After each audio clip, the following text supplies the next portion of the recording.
Hi ಎಲ್ಲೋ ಎಲ್ರಿಗೂ ನಮಸ್ಕಾರ. ಎಲ್ಲರೂ ಹೇಗಿದ್ದೀರಾ? ಚೆನ್ನಾಗಿದ್ದೀರಾ? ನಮ್ಮ ಸ್ವಂತ ಮನೆಗೆ ಬಂದಾಗ ಒಂದು ಪಾರ್ಕ್ ಥರ ಗಾರ್ಡನ್ ಥರ ಪ್ಲ್ಯಾನ್ ಮಾಡ್ಕೊಳ್ಳೋಣ ಅನ್ನೋದು ನಂಗೆ ಆಸೆ ಇತ್ತು. ಫೈನಲಿ ನರ್ಸರಿಗೆ ಬಂದ್ವಿ. ನಾನು ತೊಗೊಂಡಿರೋದು ಇದೇ ಗಿಡಗಳು 7 ಫೀಟು. ಸೊ ಇಲ್ಲಿ ನೋಡಿ, ನಾನು ಅದನ್ನು ತಂದು ಅದಕ್ಕೆ ಸರಿನಾಗಿರೋ ಅಂಥ ಒಂದು ಪಾಟ್ಗಳಿಗೆ ಆ ಗಿಡನ ಪ್ಲೇಸ್ಮೆಂಟ್ ಮಾಡಿದ್ದೀನಿ. ಮನೆ ಮುಂದೆ ಇರೋವಂಥ ಪಾಮ್ ಗಿಡ. ಆ್ಯಂಡ್ ನಾನು ಸ್ವಲ್ಪ ಪಾರ್ಕ್ ಥರ ಫೀಲ್ ಆಗಲಿ ನನಗೆ ಅಂತ ಇಲ್ಲಿ ಕೂತ್ಕೊಳ್ಳೋಕ್ಕೆ ಕಟ್ಟೆ, ಹಾಗೆ ಇಲ್ಲೊಂದು ಫೌಂಟೇನ್ ಕೂಡ ಮಾಡಿಸ್ಕೊಂಡಿದ್ದೀನಿ. ಗೇಟ್ ಹತ್ರನೂ ಹ್ಯಾಂಗಿಂಗ್ ಪಾಟ್ಸ್ ಮಾಡಿಕೊಂಡು ಅಲ್ಲಿ ಹಾಕೋಕ್ಕೂ ಜಾಗ ಮಾಡಿಸ್ಕೊಂಡು ಕೊಕ್ಕೆ ಎಲ್ಲ ಹಾಕಿಸ್ಕೊಂಡು ಅದನ್ನು ಅಲ್ಲಿ ನೇತಾಕಿದ್ದೀನಿ. ಸೊ ಇದು ನಮ್ಮ ಮೇಲ್ಗಡೆಯಿಂದ ನಮ್ಮ ಕಾಂಪೌಂಡ್ ಒಳಗೆ ಕಾಣೋದು. ಹಾಗೆ ನಿಮಗೆ ತೋರಿಸ್ತಾ ಇದ್ದೀನಲ್ಲ, ಈ ಗೊಬ್ಬರನ ಒಂದು 15 ಡೇಸ್ ಒನ್ಸು ಹಾಕಬೇಕು. ನಾನು ಇವತ್ತು ಆ ಗಿಡನ ತಂದಿರೋದ್ರಿಂದ ಸ್ಟಾರ್ಟಿಂಗಲ್ಲಿ ಒಂದು ಪ್ಯಾಕೆಟ್ ಹಾಕೋಣ ಹೆಲ್ದಿಯಾಗಿ ಬೆಳೆಯೋಕ್ಕೆ. ಕಮ್ಮಿಯಾಗೆ ಕೊಟ್ಟರು ನಮಗೆ. ಸೊ ಇದೇ ನರ್ಸರಿ, ಶಿವರಾಮ್ ನರ್ಸರಿ ಅಂತ ಫೋನ್ ನಂಬರ್ ಇದೆ, ವಿಸಿಟ್ ಮಾಡ್ಬೋದು. ಪುಟ್ಟ ಗಾರ್ಡನ್ ಇಷ್ಟ ಆಗಿದೆ ಅಂತ ಅಂದ್ಕೊಂಡಿದ್ದೀನಿ. ನನಗೆ ಎಷ್ಟು ಐಡಿಯಾ ಇದೋ ಅಷ್ಟು ಮಾಡಿದ್ದೀನಿ. ನೀವೆಲ್ಲರೂ ಟೈಮ್ ಕೊಟ್ಟು ನನ್ನ ವೀಡಿಯೋಸ್ನ ನೋಡಿದ್ದಕ್ಕೆ ತುಂಬ ಥ್ಯಾಂಕ್ಸ್. ಹಾಯ್ ಎಲ್ಲೋ ಎಲ್ರಿಗೂ ನಮಸ್ಕಾರ. ಎಲ್ಲರೂ ಹೇಗಿದ್ದೀರಾ? ಚೆನ್ನಾಗಿದ್ದೀರಾ? ನಾನು ತುಂಬ ಚೆನ್ನಾಗಿದ್ದೀನಿ. ನೀವು ಚೆನ್ನಾಗಿದ್ದೀರಾ ಅಂತ ಅಂದ್ಕೊಂಡಿದ್ದೀನಿ. ತುಂಬ ದಿನದಿಂದ ನನಗೆ ಗಾರ್ಡನ್ ಮಾಡಬೇಕಂತ ತುಂಬ ಆಸೆ ಇತ್ತು. ಅದು ನನ್ನ ಡ್ರೀಮ್ ಕೂಡ. ಸೊ ಹಾಗಾಗಿ ಇವತ್ತು ಪರಿಸರ ದಿನ ಆಗಿರೋದ್ರಿಂದ ನಾನು ಗಿಡಗಳ್ನ ತರೋಣ ಅಂತ ನರ್ಸರಿಗೆ ಹೋಗ್ತಾಯಿದ್ದೀನಿ. ಸ್ವಲ್ಪ ಡಲ್ನೆಸ್ ಅನಿಸ್ತದೆ, ಯಾಕೆ ಅಂದರೆ ನಂಗೆ ಸ್ವಲ್ಪ ಹುಷಾರಿಲ್ಲ. ವೆದರು ಸರಿ ಇಲ್ಲದೆ ಇರೋದ್ರಿಂದ, ಮಳೆ ಬರ್ತಾ ಇರೋದ್ರಿಂದ ನನಗೆ ಸ್ವಲ್ಪ ಹುಷಾರಿಲ್ಲ. ಸೊ ಹಾಗಾಗಿ ಡಲ್ಲಾಗಿ ಕಾಣ್ತಾಯಿದ್ದೀನಿ. ಇವತ್ತು ನರ್ಸರಿಗೆ ಹೋಗಿ ಒಂದಷ್ಟು ಗಿಡಗಳ್ನ ತರೋಣ ಅನ್ನೋದು ಪ್ಲ್ಯಾನ್ ಇದೆ. ಸೊ ತುಂಬ ದಿನದಿಂದ ಗಾರ್ಡನ್ನ ರೆಡಿ ಮಾಡ್ಕೋಬೇಕಂತ ಆಸೆ ಇತ್ತು. ಆದರೆ ಮನೆ ಒಳಗೆ ಹೊಸ ಮನೆಗೆ ಬಂದಮೇಲೆ, ನಾನು ಸ್ವಂತ ಮನೆಗೆ ಬಂದಮೇಲೆ ಒಂದಷ್ಟು ಮನೆ ಒಳಗೆ ಒಂದಷ್ಟು ಐಟಮ್ನ ಡೆಕೋರ್ ಮಾಡೋಷ್ಟಕ್ಕೆ ಟೈಮ್ ಹಿಡಿತಾ ಇತ್ತು. ಸೊ ಗಾರ್ಡನ್ ಬಗ್ಗೆ ಅಷ್ಟು ಇಂಟ್ರೆಸ್ಟ್ ತೋರಿಸಿರಲಿಲ್ಲ. ಎಲ್ಲ ಮುಗಿಲಿ ಫೈನಲ್ಗೆ ಮಾಡ್ಕೊಳ್ಳೋಣ ಅನ್ನೋದು ಆಸೆ ಇತ್ತು. ಸೊ ಹೇಗಿದ್ದರೂ ಇವತ್ತು ಪರಿಸರ ದಿನ ಇರೋದ್ರಿಂದ ಹುಷಾರಿಲ್ಲ ಅಂದ್ರೂ ನಾನು ಒಂದಷ್ಟು ಗಿಡಗಳ್ನ ತರೋದಕ್ಕೆ ಅಂತ ಹೊರಟಿದ್ದೀನಿ. ಬಾಡಿಗೆ ಮನೇಲಿದ್ದಾಗ ನಿಮ್ಗೆ ಗೊತ್ತಿದ್ದಂಗೆ, ನೀವು ಬಾಡಿಗೆ ಮನೆ ವೀಡಿಯೋಸ್ನ ನೋಡಿದ್ರೆ ಒಂದಷ್ಟು ಗಿಡಗಳ್ನ ಅಲ್ಲೇ ಇಟ್ಟಿದ್ದೆ. ಸೊ ಓನರು ನನಗೆ ಇಡೋ ಆಗಿಲ್ಲ, ಕರೆ ಆಗುತ್ತೆ, ಗಲೀಜಾಗುತ್ತೆ ಅಂತ ರಿಸ್ಟ್ರಿಕ್ಷನ್ ಮಾಡಿದ್ರು. ಸೊ ಹಾಗಾಗಿ ಒಂದಷ್ಟು ಗಿಡಗಳ್ನ ಗೊತ್ತಿರೋರಿಗೆ ಕೊಟ್ಟೆ. ಆ್ಯಂಡ್ ಇನ್ನಷ್ಟನ್ನು ಈ ಮನೆ ಕಟ್ಟೋಕ್ಕಿಂತ ಮುಂಚೆ ಈ ಸೈಟ್ ಹತ್ರ ತಂದು ಹಾಕಿದ್ದೆ. ಸೊ ಹಾಗಾಗಿ ಅದೊಂದು ಡ್ರೀಮ್ ಹಾಗೆ ಉಳ್ಕೊಂಡಿತ್ತು. ನಮ್ಮ ಸ್ವಂತ ಮನೆಗೆ ಬಂದಾಗ ಒಂದು ಪಾರ್ಕ್ ಥರ ಗಾರ್ಡನ್ ಥರ ಪ್ಲ್ಯಾನ್ ಮಾಡ್ಕೊಳ್ಳೋಣ ಅನ್ನೋದು ನಂಗೆ ಆಸೆ ಇತ್ತು. ಸೊ ಆ ಡ್ರೀಮ್ನ ಅಚೀವ್ ಮಾಡ್ಕೊಳ್ಳೋಕ್ಕೋಸ್ಕರ ಇವತ್ತು ಪರಿಸರ ದಿನದಂದು ನಾನು ನರ್ಸರಿಗೆ ಹೋಗ್ತಾಯಿದ್ದೀನಿ. ಯಾಕೆಂದರೆ ನೆನಪಿರುತ್ತೆ, ಪರಿಸರ ದಿನ 2026ಅಲ್ಲಿ ನಾನು ಹಾಕಿದ್ದೆ ಅನ್ನೋದು ನಂಗೆ ನೆನಪಿರುತ್ತೆ. ಸೊ ಆ ದಿನ ತೊಗೊಂಡ್ರೆ ಒಂದು ಮೆಮೊರಬಲ್ ಡೇ ಆಗುತ್ತೆ. ಅದು ನನ್ನ ಡ್ರೀಮ್ನ ಅಚೀವ್ ಮಾಡ್ಕೊಳ್ಳೋಕೆ ಆ ದಿನವೇ ಸರಿ ಅಂತ ಅನ್ನಿಸ್ತು. ಸೊ ಹಾಗಾಗಿ ಹೋಗೋಣ ಅಂತ ರೆಡಿ ಆಗ್ತಾಯಿದ್ದೀನಿ. ಎಲ್ರಿಗೂ ಹೇಳೋದು ಒಂದೇ, ಒಂದು ಮನೆ ತುಂಬ ಚೆನ್ನಾಗಿ ಲುಕ್ ಬರಬೇಕು ಅಂದರೆ ಒಂದಷ್ಟು ಗಿಡಗಳ್ನ ಬೆಳೆಸಬೇಕು. ಅದರಿಂದ ಮನೆ ಲುಕ್ಕು ಚೆನ್ನಾಗಿರುತ್ತೆ. ಆ್ಯಂಡ್ ನಮಗೂ ಖುಷಿ ಆಗ್ತಾ ಇರುತ್ತೆ ನಮ್ಮ ಮನೇಲಿರೋದಕ್ಕೆ. ಈಗ ನಾನು ಆಲ್ಮೋಸ್ಟ್ ಮನೇಲಿರೋದ್ರಿಂದ ನನಗೂ ಟೈಮ್ ಪಾಸ್ ಆಗಬೇಕಲ್ಲ, ಇದನ್ನು ಮೇಂಟೆನೆನ್ಸ್ ಮಾಡೋದ್ರಿಂದನೇ ಅರ್ಧ ಟೈಮ್ ಪಾಸ್ ಆಗುತ್ತೆ ನನಗೆ. ಸೊ ಎಲ್ರಿಗೂ ಹೇಳೋದು ಒಂದೇ, ಗಿಡಗಳ್ನ ಬೆಳೆಸಿ. ಸೊ ಜನ ಮೋಸ ಮಾಡ್ತಾರೆ. ಜನಗಳ ಸಂಪರ್ಕದಿಂದ ಸ್ವಲ್ಪ ದೂರ ಇದ್ರೂ ಗಿಡಗಳ್ನ ಬೆಳೆಸೋದ್ರಿಂದ ಟೈಮು ಸ್ಪೆಂಡ್ ಆಗುತ್ತೆ ಆ್ಯಂಡ್ ಮನಸ್ಥಿತಿನೂ ಚೆನ್ನಾಗಿರುತ್ತೆ. ಸೊ ನಂಗೆ ಅದೆಲ್ಲ ಅನುಭವ ಆಗಿಬಿಟ್ಟಿದೆ. ಫ್ಯಾಮಿಲಿಯಿಂದ ದೂರ ಇದ್ದು ಮೋಸ ಅದರಿಂದ ಎಲ್ಲ ಅನುಭವಿಸಿ ಅದರಿಂದ ಆಚೆ ಬರೋದಕ್ಕೆ ಇದೆಲ್ಲ ಮಾಡ್ಕೊತಾ ಇದ್ದೀನಿ. ಸೊ ಫೈನಲಿ ನರ್ಸರಿಗೆ ಬಂದ್ವಿ. ನಾನು ತೊಗೊಂಡಿರೋದು ಇದೇ ಗಿಡಗಳು 7 ಫೀಟು. ನಾನು 7 ಫೀಟ್ ಯಾಕೆ ತೊಗೊಂಡೆ ಅಂದರೆ, ಪಾಟಿಗೆ ಗಿಡನ ಹಾಕಿದ್ಮೇಲೆ ಗ್ರೋತ್ ಕಮ್ಮಿ ಇರುತ್ತೆ, ಬಟ್ ಹೆಲ್ದಿ ಇರುತ್ತೆ. ಗ್ರೋತ್ ಕಮ್ಮಿ ಆಗುತ್ತೆ. ಭೂಮಿಲಿ ಬೇರು ತುಂಬ ಕಡೆ ಹರಡೋಕ್ಕೆ ಜಾಗ ಇರುತ್ತೆ, ಬಟ್ ಪಾಟಲ್ಲಿ ಹಾಗಿರಲ್ಲ. ಸೊ ಹಾಗಾಗಿ ಗ್ರೋತ್ ಕಮ್ಮಿ ಇರೋದ್ರಿಂದ ನಾನು ಜಾಸ್ತಿ ಹೈಟ್ ಇರೋದು ತೊಗೊತಾ ಇದ್ದೀನಿ. ಆ್ಯಂಡ್ ನಮ್ಮ ಸೋನೂ ಕರ್ಕೊಂಡು ಹೋಗಿದ್ದೀನಿ. ಈ ನರ್ಸರಿಲಿ ಆಲ್ಮೋಸ್ಟ್ 6 ಮಂತ್ಸ್ ಮುಂಚೆ ಬಂದು ಹ್ಯಾಂಗಿಂಗ್ ಗಿಡಗಳ್ನೆಲ್ಲ ತೊಗೊಂಡು ಹೋಗಿದ್ದೆ ನಾನು. ಆವಾಗಿಂದ ಬರೋಕ್ಕಾಗಿರಲಿಲ್ಲ.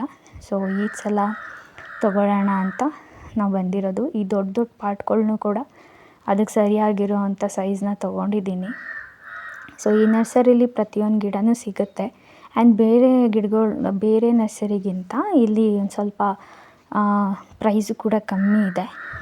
ಅಂದರೆ ಹೇಳ್ಕೋಬೇಕು ಅಂದರೆ 100 to 200 ರುಪೀಸ್ ಕಮ್ಮಿ ಹೇಳ್ತಾರೆ. ಸೊ ಇವತ್ತು ಪರಿಸರ ದಿನ ಆಗಿರೋದ್ರಿಂದನೂ ಸ್ವಲ್ಪ ಕಮ್ಮಿಯಾಗೇ ಕೊಟ್ಟರು ನಮಗೆ. ಸೊ ಇದೇ ನರ್ಸರಿ, ಶಿವರಾಮ್ ನರ್ಸರಿ ಅಂತ ಫೋನ್ ನಂಬರ್ ಇದೆ, ವಿಸಿಟ್ ಮಾಡ್ಬೋದು. ಇದು ಚನ್ನಪಟ್ಟಣಕ್ಕೆ ಹೋಗೋ ರೋಡಲ್ಲಿ ಮಾರ್ಕೆಟಿಂದ ಸ್ವಲ್ಪ ಮುಂದಕ್ಕೆ ಪಾಸ್ ಆದರೆ ಎಡಗಡೆಗೊಂದು ಪೆಟ್ರೋಲ್ ಬಂಕ್ ಇದೆ, ಅದ್ರ ಪಕ್ಕನೇ ಇದೆ. ಇದು ನಿಮಗೆ ಲೆಫ್ಟಲ್ಲೇ ಸಿಗುತ್ತೆ. ಸೊ ಈ ಹ್ಯಾಂಗಿಂಗ್ ಪಾಟಲ್ಲಿರೋ ಗಿಡ ಎಲ್ಲನೂ ಅಲ್ಲಿಂದನೇ ಒಂದು 6 months ಬ್ಯಾಕ್ ನಾನು ತಂದಿದ್ದಿದ್ದು. ಈ ಪಾಮ್ ಗಿಡನೇ ನಾನು ನಿಮ್ಗೆ ಹೇಳಿದ್ದು ಗ್ರೋತ್ ಆಗ್ತಾಯಿಲ್ಲ, ಬಟ್ ಹೆಲ್ದಿಯಾಗಿದೆ ಅಂತ. ಸೊ ಕಟ್ಟೆ ಕಟ್ಟಿಸಿ ಇದನ್ನು ಹಾಕಿದ್ದೀನಿ ಮನೆ ಮುಂದೆ. ಸೊ ಪಾಮ್ ಗಿಡ ಸ್ವಲ್ಪ ನನಗೆ ಅಟ್ರ್ಯಾಕ್ಟ್ ಆಗುತ್ತೆ. ಸೊ ಇಲ್ಲಿ ನೋಡಿ, ನಾನು ಅದನ್ನು ತಂದು ಅದಕ್ಕೆ ಸರಿಯಾಗಿರೋ ಅಂಥ ಒಂದು ಪಾಟ್ಗಳಿಗೆ ಆ ಗಿಡನ ಪ್ಲೇಸ್ಮೆಂಟ್ ಮಾಡಿದ್ದೀನಿ. ಸೊ ಈ ಸಲ 7 feet ತೊಗೊಂಡಿದ್ದು ನಾನು ಅದೇ ಕಾರಣಕ್ಕೆ. ಗ್ರೋತ್ ಆಗಲ್ಲ, ಚಿಕ್ಕದಾಗಿದ್ದರೆ ಕಾಂಪೌಂಡ್ ಒಳಗೆ ಅದು ಲುಕ್ ಚೆನ್ನಾಗಿ ಕಾಣಲ್ಲ ಅನ್ನೋ ಕಾರಣಕ್ಕೆ ಈ ಸಲ 7 feetನ ತೊಗೊಂಡಿದ್ದೀನಿ. ಅದ್ರ ಮೇಲೆ ಗ್ರೋತ್ ಆಗಿಲ್ಲ ಅಂದರೂ ಲುಕ್ ಚೆನ್ನಾಗಿರುತ್ತೆ. ಬಟ್ ಹೆಲ್ದಿಯಾಗಿ ಗೊಬ್ಬರ ಹಾಕಿ ಮೇಂಟೆನೆನ್ಸ್ ಚೆನ್ನಾಗಿ ಮಾಡಿದ್ರೆ ಓಕೆ. ನಾನು ಯಾಕೆ ಪಾಮ್ ಗಿಡಗಳ್ನ ಎಲ್ಲನೂ ತಂದಿದ್ದೀನಿ ಅಂದರೆ, ಇದು 1 ವಾರ ಅಲ್ಲ 15 days ನೀರು ಹಾಕಿಲ್ಲ ಅಂದ್ರೂ ಮೇಂಟೆನೆನ್ಸ್ ಆಗುತ್ತೆ, ಚೆನ್ನಾಗಿರುತ್ತೆ. ಮೇಂಟೆನೆನ್ಸ್ ಸ್ವಲ್ಪ ಕಮ್ಮಿ, ಸೊ ಲುಕ್ ನೋಡೋಕ್ಕೆ ಚೆನ್ನಾಗಿರುತ್ತೆ. ಸೊ ಹಾಗಾಗಿ ಇಷ್ಟು ಗಿಡಗಳ್ನ ತಂದಿದ್ದೀನಿ. ಸೊ ಇದೇ ಮನೆ ಮುಂದೆ ಇರೋಂಥ ಪಾಮ್ ಗಿಡ. ಆ್ಯಂಡ್ ನಾನು ಸ್ವಲ್ಪ ಪಾರ್ಕ್ ಥರ ಫೀಲ್ ಆಗಲಿ ನನಗೆ ಅಂತ ಇಲ್ಲಿ ಕೂತ್ಕೊಳ್ಳೋಕ್ಕೆ ಕಟ್ಟೆ, ಹಾಗೆ ಇಲ್ಲೊಂದು ಫೌಂಟೇನ್ ಕೂಡ ಮಾಡಿಸ್ಕೊಂಡಿದ್ದೀನಿ. ಸೊ ಅದ್ರಲ್ಲಿ ಯಾಕೆ ನೀರು ಬಿಟ್ಟಿಲ್ಲ ಇನ್ನೂ ಅಂದರೆ ಎಲ್ಲನೂ ಕನೆಕ್ಟ್ ಆಗಿದೆ, ಬಟ್ ನಾನು ಮೇಂಟೆನೆನ್ಸ್ ಮಾಡೋದು ಕಷ್ಟ ಆಗುತ್ತೆ ಅಂತ ಬಿಟ್ಟಿಲ್ಲ. ಯಾವಾಗಾದರೂ ಹಬ್ಬ ಹುಣ್ಮೇಲಿ ಆ ಥರ ಏನಾದರೂ ವೆಕೇಷನ್ ಇರೋ ಅಂಥ ಟೈಮಲ್ಲಿ ಮಾಡೋಣ, ನೀರು ಬಿಡೋಣ ಅಂತ ಇಟ್ಟಿದ್ದೀನಿ. ಸೊ ಇದು ಮನೆ ಒಳಗಿರೋ ಅಂಥ ಒಂದು ಪ್ಲಾಸ್ಟಿಕ್ ಗಿಡ. ಮನೆ ಒಳಗೆ ನಿಜವಾದ ಗಿಡನ ಸರಿಯಾಗಿ ಬೆಳ್ಸೋಕ್ಕಾಗಲ್ಲ. ಸೊ ಹಾಗಾಗಿ ಪ್ಲಾಸ್ಟಿಕ್ನ ನಾನು ಇಟ್ಕೊಂಡಿದ್ದೇನೆ. ಸೊ ಹಾಗೆಯೇ ನಾನು ಟೆರೆಸಲ್ಲೂ ಕೂಡ ಒಂದು 4-5 ಗಿಡ ಹಾಕಿದ್ದೀನಿ. ಇದು ಬಂದರೂ ರೋಡ್ ಸೈಡಲ್ಲಿರೋವಂಥ ಗಿಡ. ಸೊ 1-2 ಹಾಕಿದ್ದೀನಿ ಹ್ಯಾಂಗಿಂಗ್ ಪಾಟಲ್ಲಿ. ಸೊ ಇದು ತುಂಬ ಚೆನ್ನಾಗಿ ಬಂದಿದೆ. ಸೊ ಜಾಸ್ತಿ ಟೆರೆಸಲ್ಲಿ ನಾನು ಗಿಡ ಇಟ್ಟಿಲ್ಲ, ಯಾಕೆಂದರೆ ಮಳೆ ಬಂದಾಗ ಗಲೀಜಾಗುತ್ತೆ ಅಂತ. ಇದು ಮೇಲಿಂದ ಮುಂದೆಗಡೆ ಕಾಂಪೌಂಡು ಮತ್ತು ಇದು ಪಾರ್ಕ್ ಥರ ಮಾಡ್ಕೊಂಡಿರೋದು ನಿಮಗೆ ತೋರಿಸ್ತಾ ಇರೋದು. ಸೊ ಬೇರೆಯವ್ರಿಗೆ ಅದು ಫೀಲ್ ಆಗುತ್ತೆ ಇಲ್ಲ ಗೊತ್ತಿಲ್ಲ, ನಂಗೆ ಈ ಥರ ಮಾಡ್ಕೊಂಡಿರೋದು ತುಂಬ ಖುಷಿ ಇದೆ.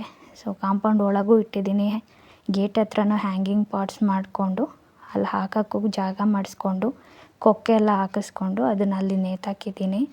ಸೊ ಇದು ನಮ್ಮ ಮೇಲ್ಗಡೆಯಿಂದ ನಮ್ಮ ಕಾಂಪೌಂಡ್ ಒಳಗೆ ಕಾಣೋದು. ಸೊ ಇನ್ನೂ ಒಂದಷ್ಟು ಗಿಡಗಳ್ನ ತರಬೇಕು. ಸೊ ಇದಕ್ಕೆ ಹೆವಿ ಕಾಸ್ಟ್ಲಿ ಆಯಿತು. ಸೊ ಹಾಗಾಗಿ ನಾನು ಇನ್ನೂ ಜಾಸ್ತಿ ತೊಗೊಳೋಕ್ಕೆ ಇದ್ದಿಲ್ಲ. ನೆಕ್ಸ್ಟು ಪರಿಸರ ದಿನಾಗ ಹೋಗಿ ಇನ್ನೂ ಒಂದಷ್ಟು ಗಿಡ ತಂದು ಇಟ್ಕೊತೀನಿ. ಸೊ ಇವಾಗ ನೋಡೋಕ್ಕೂ ಲುಕ್ ತುಂಬ ಚೆನ್ನಾಗಿದೆ. ನಮ್ಮ ಕಾಂಪೌಂಡ್ 50 ಅಡಿ ಉದ್ದ ಇರೋದ್ರಿಂದ ಪಾಟ್ಗಳ್ನ ಇಡೋಕ್ಕೆ ಜಾಸ್ತಿ ಜಾಗ ಇದೆ. ಆ್ಯಂಡ್ ಕಾರ್ ಪಾರ್ಕಿಂಗ್ ಇಟ್ರೂ ಇದು ಚೆನ್ನಾಗಿ ಕಾಣುತ್ತೆ. ಆ್ಯಂಡ್ ಈ ಕಡೆ ಫ್ರಂಟಲ್ಲೂ ಕೂಡ ನಿಮ್ಗೆ ತೋರಿಸ್ತಾ ಇದ್ದೀನಲ್ಲ, ಇಲ್ಲೂ 2 ಗಿಡ ಹಾಕಿದ್ದೀನಿ, ಅದು ತುಂಬ ಚೆನ್ನಾಗಿ ಬಂದಿದೆ. 2 ಪಾಮ್ ಗಿಡನ ಮನೆ ಮುಂದೆ ಇಟ್ಟಿದ್ದೀನಿ. ಇದು ಮುಂದೆಗಡೆಯಿಂದ ವ್ಯೂ ನಿಮ್ಗೆ ಕಾಣಿಸ್ತಾ ಇರೋದು. ಸೊ ಇದೇ ನಾನು ಹೇಳಿದ್ದು ಪಾರ್ಕ್ ಥರ ಮಾಡ್ಕೊಂಡಿದ್ದೀನಿ ಅಂತ. ಸೊ ಫೀಲ್ ಹಂಗೆ ಬರುತ್ತೆ ಅಂತ. ಮುಂದೆಗಡೆನೂ ಅಷ್ಟೇ ಹ್ಯಾಂಗಿಂಗಲ್ಲಿ ತುಂಬ ಹೈಟಾಗಿ ಬೆಳೆದಿದೆ. ಸೊ ಗಿಡ ನೇತಾಕಕ್ಕೆ ಅಲ್ಲಿ ಸ್ಟೀಲಲ್ಲೂ ಕೂಡ ನಾನು ಒಂದಷ್ಟು ಕೆಲಸಗಳ್ನ ಮಾಡಿಸಿದ್ದೀನಿ. ನೋಡಿ ಅಲ್ಲಿ 1-2 ಅಳಿಲು ಕೂಡ ಇತ್ತು ಮೇಲ್ಗಡೆ. ಸೊ ಅದನ್ನು ನೋಡಿದೆ. ನಮ್ಮದು ಮೇಲ್ಗಡೆ ಎಲ್ಲ ಪಾಟ್ ಇಟ್ಟಿದ್ದೀನಲ್ಲ, ಅಲ್ಲೆಲ್ಲ ಮರಿ ಹಾಕಿತ್ತು, ಅದನ್ನು ಅಲ್ಲೇ ಬಿಟ್ಟಿದ್ದೀನಿ. ಸೊ ಹಾಗಾಗಿ ನಿಮಗೆ ತೋರಿಸ್ತಾ ಇದ್ದೀನಲ್ಲ, ಈ ಗೊಬ್ಬರನ ಒಂದು 15 days ಒನ್ಸು ಹಾಕಬೇಕು. ನಾನು ಇವತ್ತು ಆ ಗಿಡನ ತಂದಿರೋದ್ರಿಂದ ಸ್ಟಾರ್ಟಿಂಗಲ್ಲಿ ಒಂದು ಪ್ಯಾಕೆಟ್ ಹಾಕೋಣ ಹೆಲ್ದಿಯಾಗಿ ಬೆಳೆಯೋಕ್ಕೆ.